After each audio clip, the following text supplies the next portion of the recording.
Uh, Participants, dear participants, good afternoon to one and all. This is being a last sessions for nearly about 30 minutes. It is, his name is Subba Reddy, who is being doing with us a MSc Data Science. Of course, he completed his BE in ECE. After that, he was working as a data analytics for a company in Hyderabad for 4 years. Then when we started a MSc Data Science along with, in coordination with Cognizant, he joined with us. Then he is in the second year of a time where he had been selected for an internship by the company called Neowab.ai. It is a US-based company working from Chennai. He is working for them on data analytics. During that period of a time, the last 1 year of a time, he was working on majorly on Tableau and different types of a data set for analytics. During that time, we received the data from S. Vyasa University, that is Swami Vivekananda Yoga Samastana University, Bangalore, a deemed university, which is having a A+ over there. They sent a data of yoga and non-yoga students of EEG data. That is EEG data here is, that is they will be taking some kind of from brain waves, they will be taking up data for those who have been trained for a yoga, those who are not yet trained for a non-yoga. Then those things they have to train the system. Then immediately a person name or person data is been given to you. The machine will start classifying whether he is a yoga candidate or a non-yoga candidate. This is the project in which it was done. And this project was done by Subba Reddy. And that is the time we request Subba Reddy to explain in detail within half an hour of time. In Microsoft Azure Machine Learning Studio, he has used it. And Amazon AWS SageMaker, he has used it. In both the cases, how does he has done it, he will explain it faster. So within half an hour, we request Reddy to finish it. And we request the participants to get to get benefited because of it. Thank you all. Please, Reddy, you can start now. Yes. Hello guys, good afternoon. So since I have very less time, 30 minutes, so I'm getting to the topics right now. So this is actually EEG data. So we have to classify yoga and non-yoga. So this is actually binary classification. This has been taken from 61 persons, 38 from yoga and 23 persons from non-yoga. So these 38 persons are daily practicing yoga, and these 23 persons are not from yoga. So total we have 47 lakh records are there. So with the 16 columns, these 16 electrodes, or these are the actual columns. So this is collected from Vyasa University.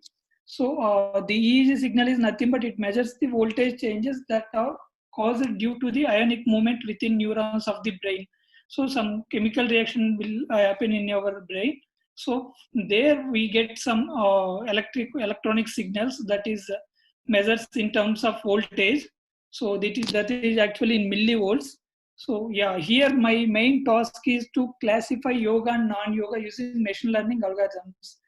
So this is actually a small synopsis. So comparing the accuracy, and what I did is, so I am going to compare the accuracy and runtime of all algorithms, major algorithms for classification, along with data cleansing for pre-processing, sampling, and exploratory data analysis.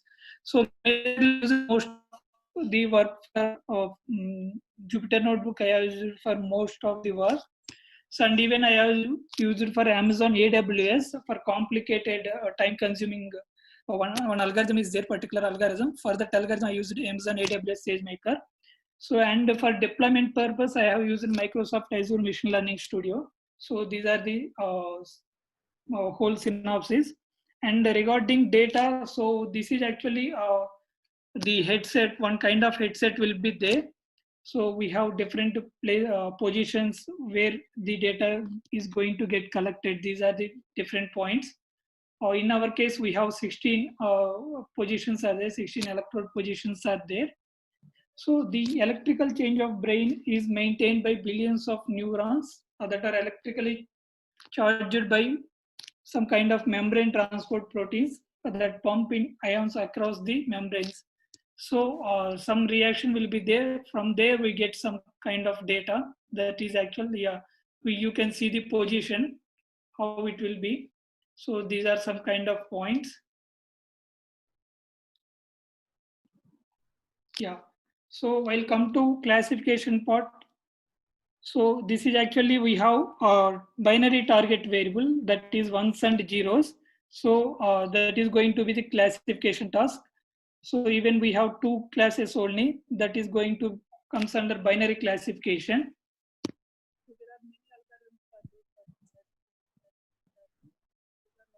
Regression, naive Bayes, support vector mission, k-nearest neighbor, decision tree classifier, random forest, extra tree classifier, gradient boosting and XG boosting. Finally, and one more deep learning, this one is a multi-layer perceptron is there.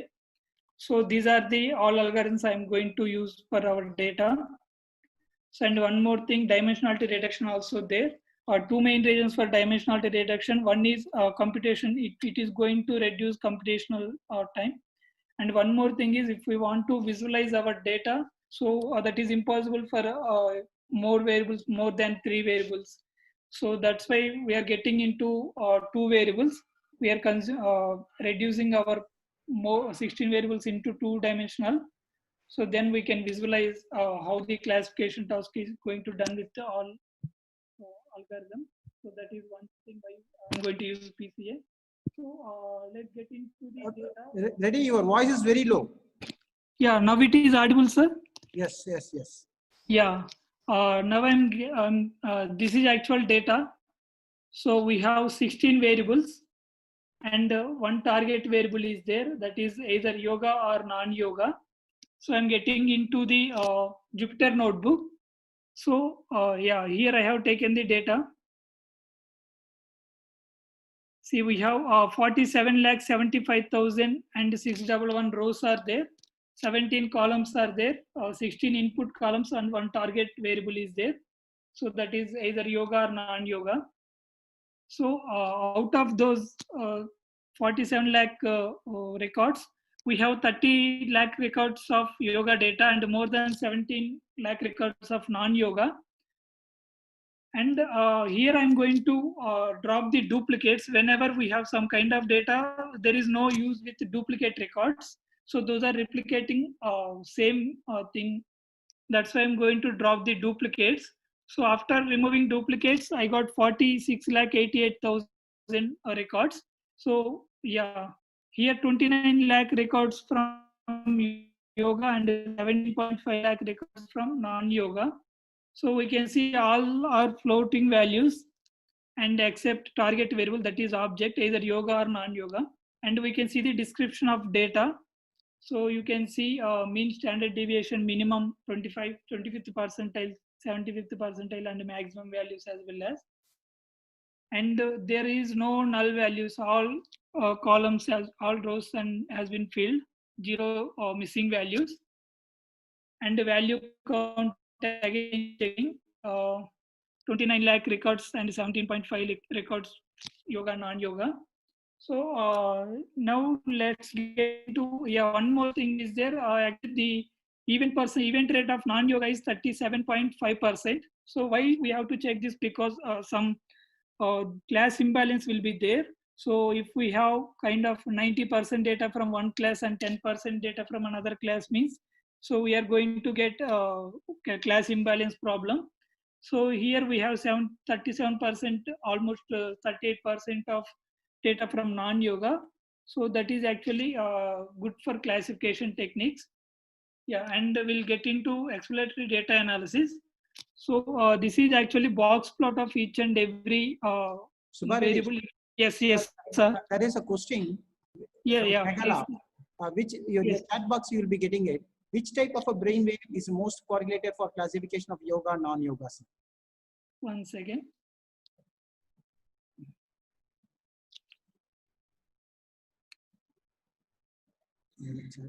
This is actually electronic one. One second. Which type of brain? No problem. You go ahead. You will be explaining about the EEG1, EEG2. No, yes. You will be saying about the correlation. No, that time you will explain. Whether he is asking about position or yeah, which type of a brainwave is most correlated? I think if Megla needs the answer, it may be the EEG type. Which type? 1, 2, 3 among the 16 electrodes. Yeah, yeah. Okay, we'll get into that one. While you are explaining, I think it is present in your presentation. Yes, yes, sure. Yeah. Yeah. So here we have actually the main motive of exploratory data analysis to check the probability distribution, and to even we can check the outliers also. So here my part is to check outliers. Actually, this is actually box plot. So whatever below the this one, this is actually lower hinge, and this one is upper hinge. We call it like that. So whatever values below the lower hinge and whatever the values above the upper hinge, we consider as outliers. So here we can see from data we have outliers are there. So a lot of outliers in lower hinge, and some of outliers are there above upper hinge. So we are going to remove those outliers. So this is actually whole data, regarding whole data, and this one is classifying. So yoga, this is from yoga, and this is from non-yoga. So from this scenario, we can clearly see that non-yoga, in non-yoga we have less number of outliers, and in yoga we have more number of outliers are there. So even we have less number of non-yoga data also. When comes to data also, 38% of data is belongs to non-yoga. We can see that one. We'll remove outliers later. We'll get into the distribution part also. So this is actually kind of distribution. This is from column 1. We can see this is actually not a normally distributed one. Yeah, here you can clearly see that. So the data is not normally distributed. So why we have to check normal distribution, that will comes later. We'll explain in clearly. So this is box plot of one column, and we can compare to yoga and non-yoga, both yoga and non-yoga. The orange one is comes from non-yoga, and the blue one is comes from yoga. So from this distribution plot, we can clearly say that. So using this kind of visual analysis, we are unable to classify.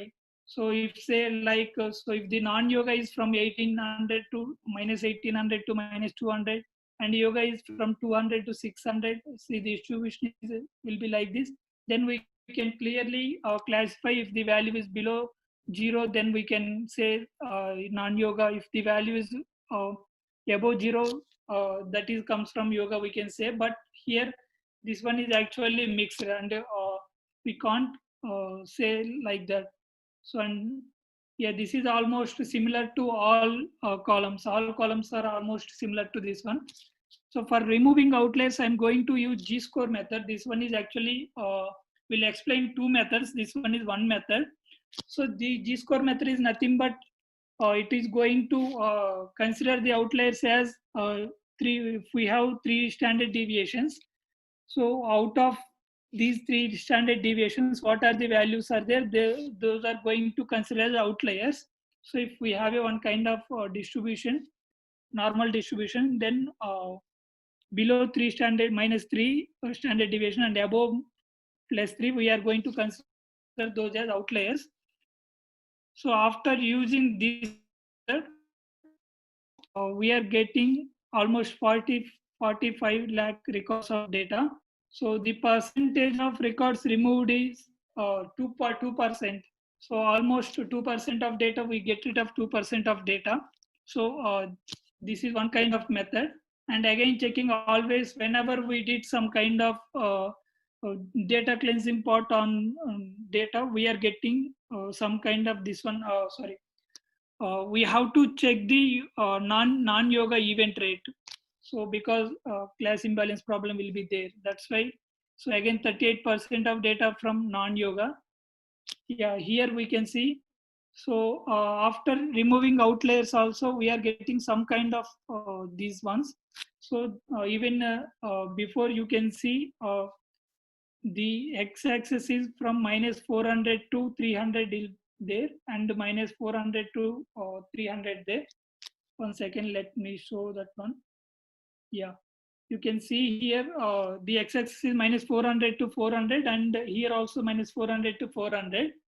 But you can see here, after removing outliers using G-score method, so on lower part we are again minus 400 is there here also, but comes to upper part we have 100 only, and here 200 instead of 400. So most of the positive data, positive side data got removed, but the negative side data is still there. So why this one? Because actually we have used G-score method that is not good for this type of data. That's I come to realize after doing this part of analysis. So that's why I'm going to use IQR method. So this is actually interquartile range. So even while explaining this one also, I told that, so these are the outliers below this lower range. So we are going to remove these all the values using IQR method. This is one of method for removing outliers. Yeah, this is IQR method. I am going to take Q1 and Q2, that is actually interquartile range. So yeah, you know the formula for upper hinge and lower hinge to get upper hinge and lower hinge. This is the actual formula. And after doing that, so earlier using G-score method, we get rid of 2% of data, but here almost 7%, 7.29% of data. So, and the event rate of non-yoga is 34%, which is pretty good. And total removed outliers are from yoga, 7% of outliers got removed. And from non-yoga, we got 7.4% of records got read. And see the final records after using IQR method. So 91% out of total 100% of data, we got left with only 91% of data.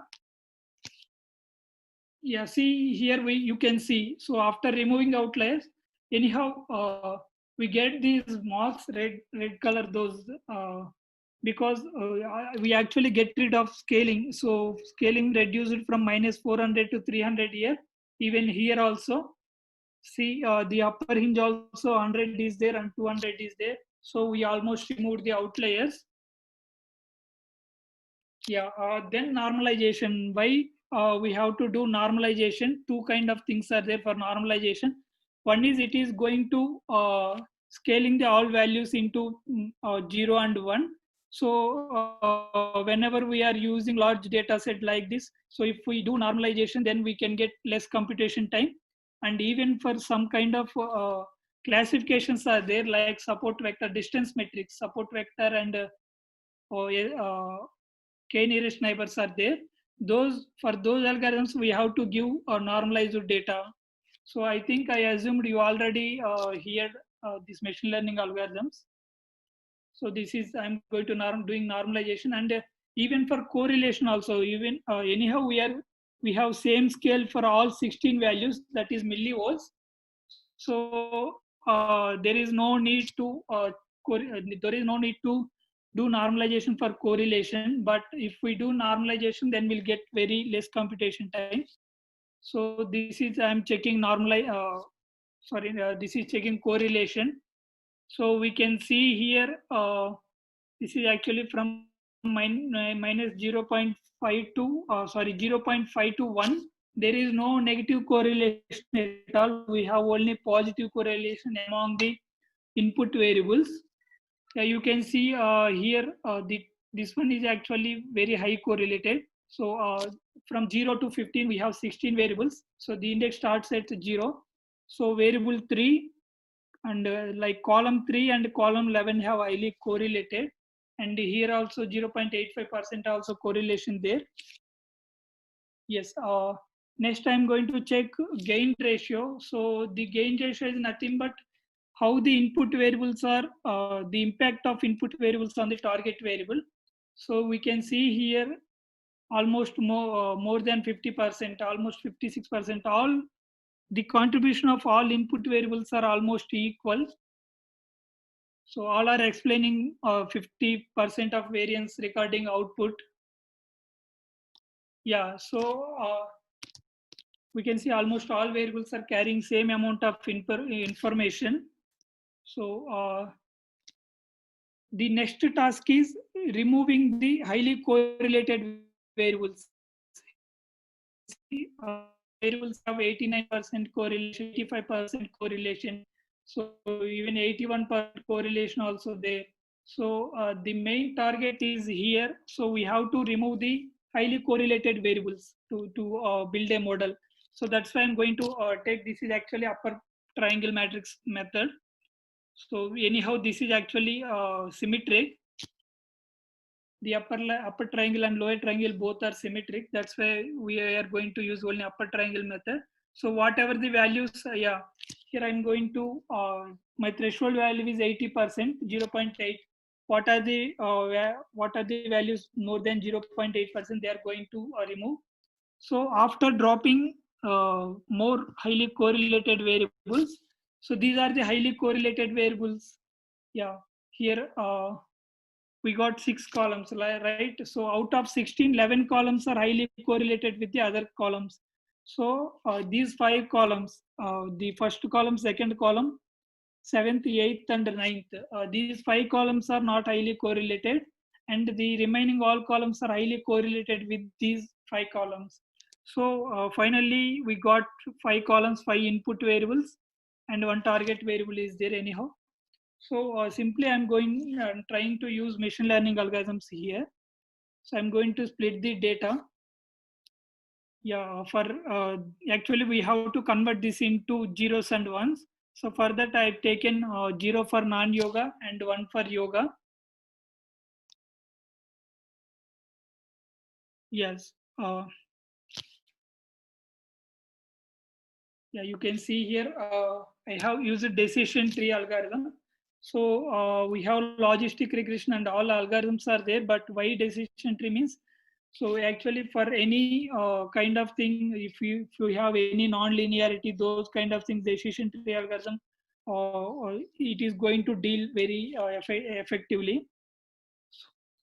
So with input variables, so this is what we got. The accuracy, this is almost 99.99%. So we can see from confusion matrix, so 13 for misclassification, 34 plus 19 misclassifications are there. Out of almost we have 60 lakh, more than 60 lakh data, something is there. So here actually I tried with other algorithms like SPM random forest algorithms, but those algorithms have taken lot of time. Even my system sometimes got hang also.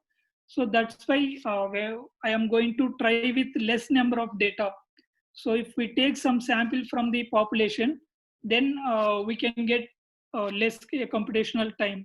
So that's why I'm going to take some 40,000 data. So this is actually a random state. We can take any random state after drawing sample. Again, I'm going to calculate event rate. So the non-yoga event rate is 37.2%, which is similar to earlier. So again, checking same kind of things. Yeah, the exploratory data analysis, again, we have to check. So this is actually pair plot. We are going to compare each and every column, each and every input variable. And so the main one more thing is there, Kolmogorov-Smirnov test. This one is actually for case test abbreviation. So this test, why we have to use, because we are drawing some sample from population. So we have to check whether the sample is perfectly drawn or not, whether the distribution and all those things are following the population. So even while taking survey also, they are going to consider for election, whenever they are going to take survey, they have to consider all these kind of things. So this is actually this is going to give some p-value. If the p-value is less than 0.05 means there is no we can say that is not drawn from population, that is not representing the population. So after checking this one, so we rejected 0 columns actually after checking this one. So all are got more than 0.05 p-value. Yeah, we can visualize from here the p-value plot. This is actually that is without normalization, but we have to check even with the normalization also, because we are going to use 2 more algorithms with normalized data. So after checking after using normalization, so before 0 columns rejected, but here 4 columns rejected. So we can see here only except the ninth variable, remaining all variables got rejected. So that means whenever we do normalization on the data, so those are not representing the population. So here two kind of things are there. One is standardization and another one is normalization. So the main difference is if we have normal distributed data, then we are going to use standardization. That is actually it consider the values from the normalization is actually the values from 0 to 1, and the standardization it assumes the it consider the 0 as mean value and 1 standard deviation, 1 as standard deviation value. So that is standardization. Again, I'm checking the standardization. So by using standardization, here we rejected 2 columns instead of 1 column earlier. So that's why maybe the not only the data, but maybe the we have taken less number of sample. That's why I'm going to check with more sample. So now I am going to take 2 lakh sample, which is 5 times greater than the earlier 40,000 sample. So here I have taken same random state. Yeah, and the event rate also 37.34. Again, I checked the event rate, non-yoga event rate. So again, I am applying case test there. So 0 columns, we got rejected 0 columns without normalization. Yeah, with the normalization, here we got rejected 3 columns, earlier 4 and here 3. So standardization, with the standardization rejected 1 column here. Earlier we got rejected 3 columns with the standardization. So these are all the methods we have to consider whenever we are doing this one. Yeah. 1 second. Yes. So I have one more thing. Why we got less value? We got less. There is a question.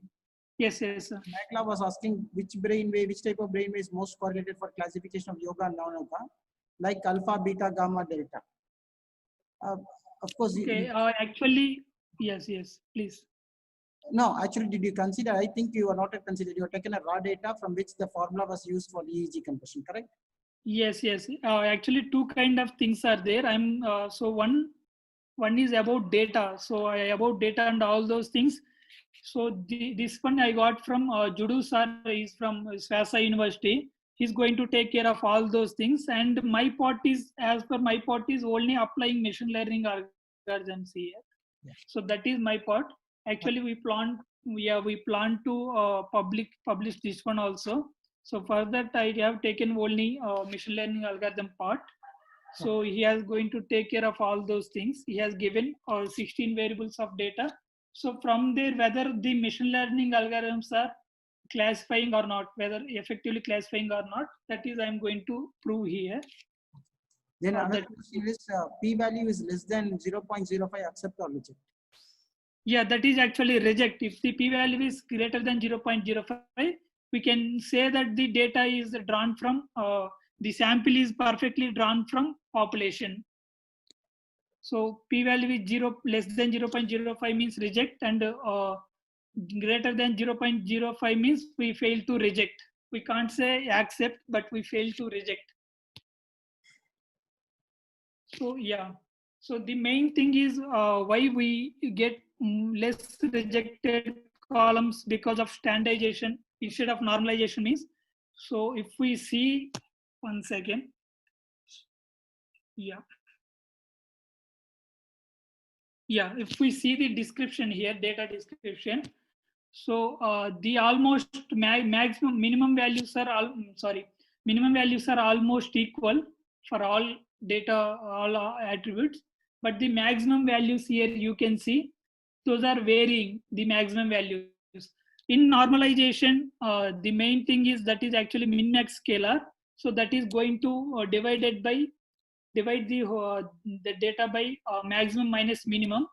So, but in terms of standardization, that is not the case. That's why for normalization, we got rejected more columns. That is one thing. Yeah. So I think I have very less time. I will get into the all algorithms. Yeah.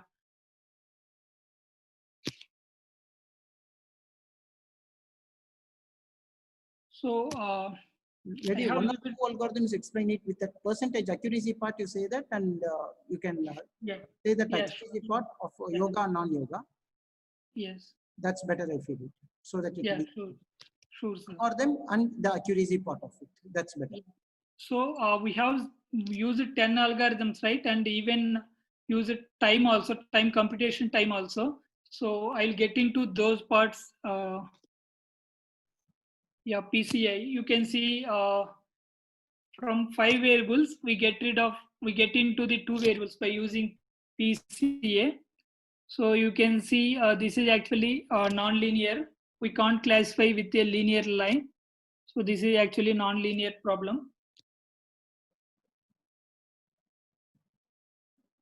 Yeah, 1 second. The tabular column you can explain it. Yeah. I'm going to get into that one directly instead of explaining all this. So yes, here you can see I have used these 10 algorithms: logistic regression, naive-Bayes, SVM, KNN, decision tree, random forest, or extra T classifier. One more algorithm is there, and XGBoost, gradient boosting, XGBoost, MLP. So this is the actually accuracy part. So we can see logistic regression 66% of accuracy only within 0.27 seconds. This is actually on 2 lakh data. So why? Because the logistic regression mainly we use for linear classification task, and the naive Bayes also got failed. SVM. Here we got KNN very good accuracy with KNN. So SVM we can see 78% of accuracy with the time is 448 seconds. It has taken a lot of time. And KNN within 0.13 seconds, it got 98% accuracy. And decision tree also 98.14% accuracy within 0.42 seconds. And random forest, so this is the actually highest accuracy what we got, 98.53 with 2 lakh data, 19.04 seconds. And extra T classifier, so this is one more boosting classifier, boosting algorithm. So it is also similar to random forest, the accuracy, but the time is less here. And gradient boosting and XGBoost. So the XGBoost is almost, this one is a very good algorithm, very good classification algorithm. Most of the competitions got awarded for this algorithm by using this algorithm only. So, but this got very less accuracy here. I will explain that one later. So within 5 seconds, and even the multi-layer perceptron using 2 hidden layers, it got 756 seconds. This is actually one thing.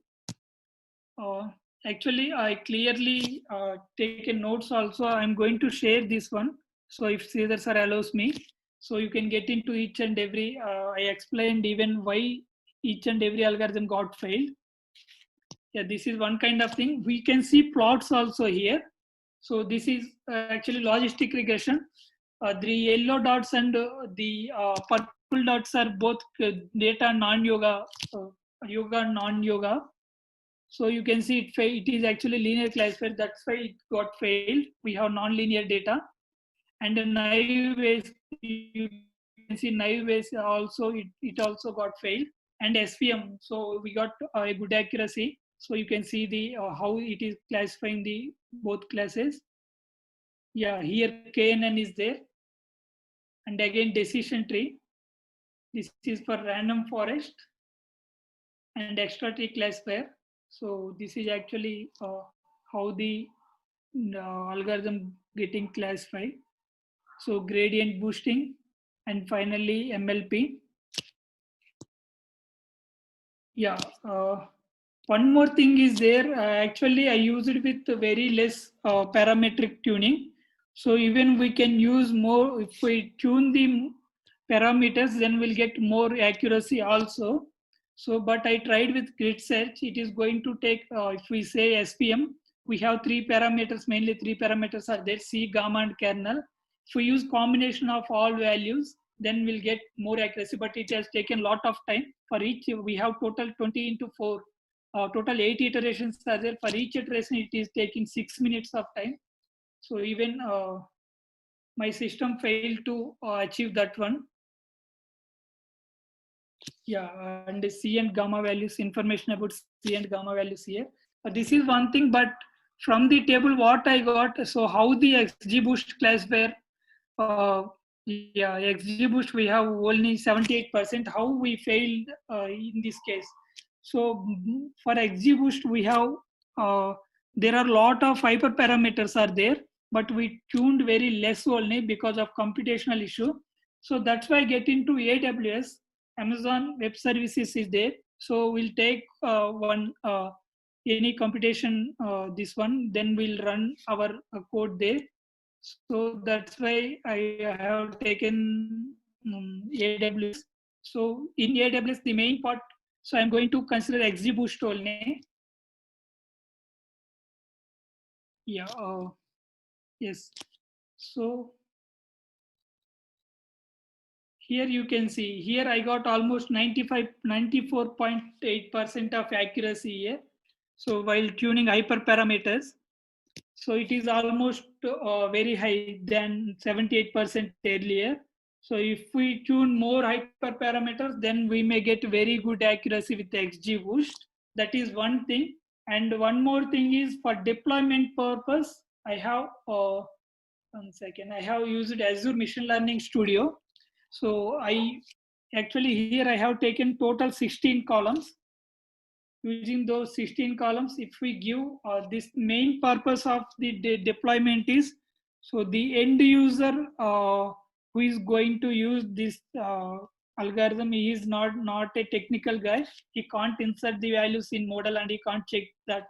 That's why if we give a simple Excel data, we can get the values. So this is actually, these are the input variables, and this one is for reference purpose, yoga type, no yoga or non-yoga. This is actually predicted one. Even we can do one thing, this is actually not included data. This one is not included in our model using Azure Machine Learning. So we can copy this data and we can paste it here. This is only for reference purpose only. We have to check that, right? So if I remove this column, one second. Yeah, this is actually, yes. So now I'm going to test the data using the Azure Machine Learning deployment one. So if we just click predict here. Yeah, you can see here two misclassification. Yeah, two in case of here we got two misclassifications. So which is actually yoga and non-yoga. It misclassified and yoga. So like that, if we give any values, whenever you get data from new collection, so you just insert here and you can easily check the classification task. So that is one kind of thing for deployment. Yeah, one thing.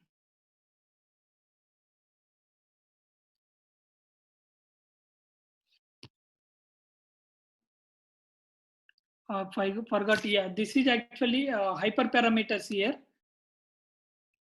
In case of this one, XGBoost. So this one is actually instance I used ML M5X large. So this is for computation purpose. I used this one. Yeah, that's it for now.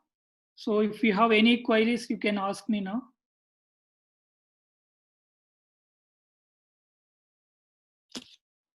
One question, Subhareddy, if we can open a chat, you can see there. Yes, sir. I opened.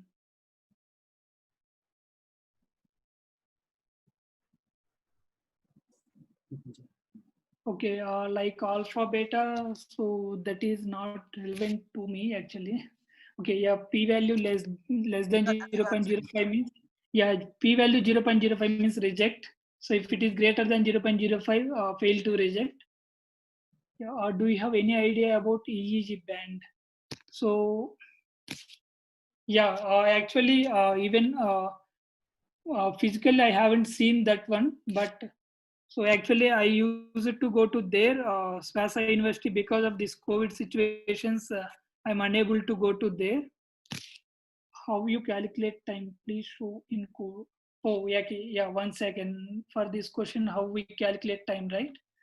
See, just simply take time is their import time for this question. Yeah, start here before taking the model, and just 1 second. Yeah, if you start here time,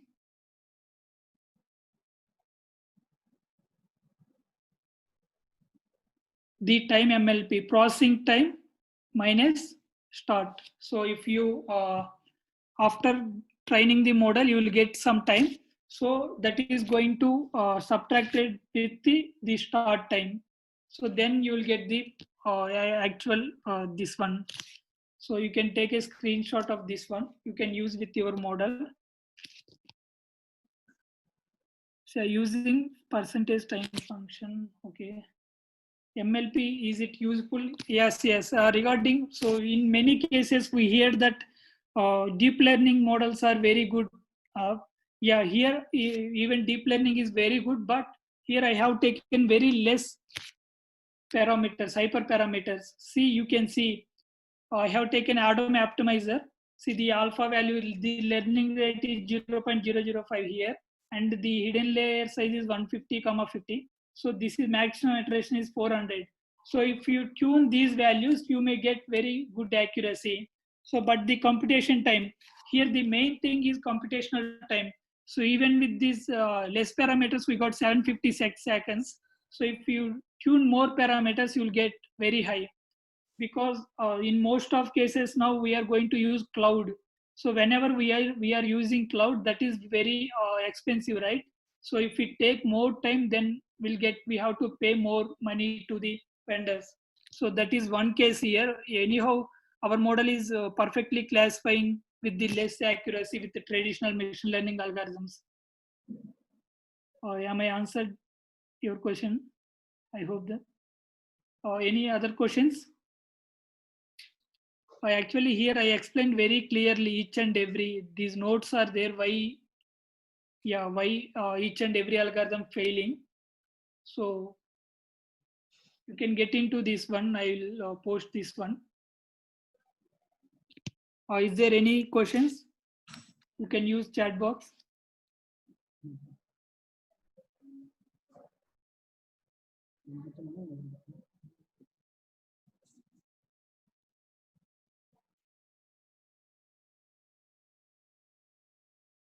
For while using cloud, Amazon, Azure, or AWS. So whenever we completed with our task, training task, we immediately shut down the this one. We have to close the all instances and all those things, because I actually charged more than 1200 rupees for this one AWS for training XGBoost. So if you left that one, it will increase also. For Azure deployment purpose, I have used 1 month free trial. Any queries? Yeah, is there, sir? Yeah. Can I wind it up? So, yeah, please. See, we thank Subba Reddy for being with us, explaining about yoga and non-yoga data, which is being supplied by SVSA University. We will be publishing it other days. We will be sending in case after the acceptance from the SVSA University, Yeah. which we shared with you. Then after taking a permission from them, we will be sharing up this data alone with you. This is the only data which we cannot share directly without their permission, because Judu Iravarasu, who is assistant professor of SVSA University of the Department of Psychology, has shared this data, brain data with us. So they are doing a more work on this yoga and non-yoga systems. So with their